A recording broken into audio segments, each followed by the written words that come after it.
Abraham Hicks states that imagination is your key to success.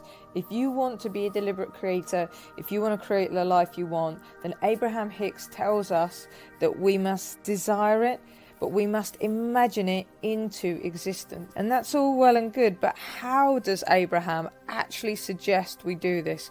How are we meant to use our imagination to get the life we dream of? How do you get the car, the dream partner, the money, the dream home? What are the steps you're meant to take? What are we actually meant to do when we're imagining? Well, in this video, we're going to break this down in more detail. Take a look at this quote. In the book, Ask and It Is Given, in chapter 16, Abraham states this: if you have the ability to imagine it, or even to think about it, the universe has the ability and resources to deliver it fully onto you. This means what you see in your world, in your reality, you have created. And that means also you have the ability to change it. Listen to these words from Abraham now. All of your reality is a figment of your imagination. You are translating vibration into beingness. What this means is, first, we need to accept that our reality is a translation of our vibration. What you're putting out there is coming to you. You are a vibrational match for what is around you. And this means you've created the reality that you're currently living in, which means if things are going wrong or if things are not how you want it, you created it. Probably unwillingly, but you did it. And although this is not great to hear, it does mean that you have the ability to change it because you are a deliberate creator. Look at this quote.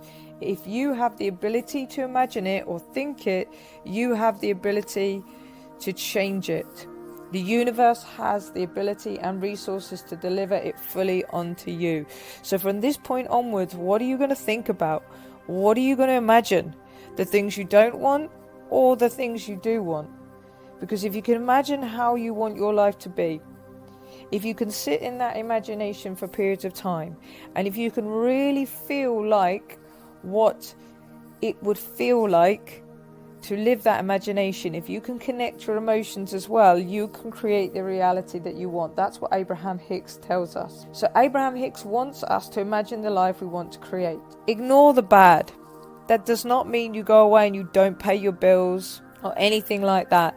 It means don't get emotionally attached. Don't dwell on the bad or the unwanted things. Spend some time in your imagination, imagining how you want things to be different.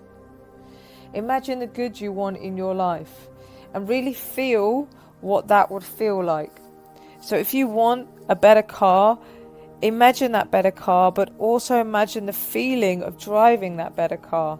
If you want a better partner in your life, maybe imagine what they would look like, but also imagine the feeling of what it would feel like and the emotions that go with being with that dream partner. If you can do this, you'll raise your vibration to a match of the things you want, and in turn you'll lower your resistance to the things you want, and this will allow the good things to flow into your life. This is what Abraham Hicks tells us. So go away and imagine it and think about it, and then the universe has the ability and resources to deliver it fully onto you. This is how Abraham Hicks tells us to use our imagination in order to become a deliberate creator. If you want to learn more about being a deliberate creator, then check out this video, click on it, watch it, and learn what being a deliberate creator really means.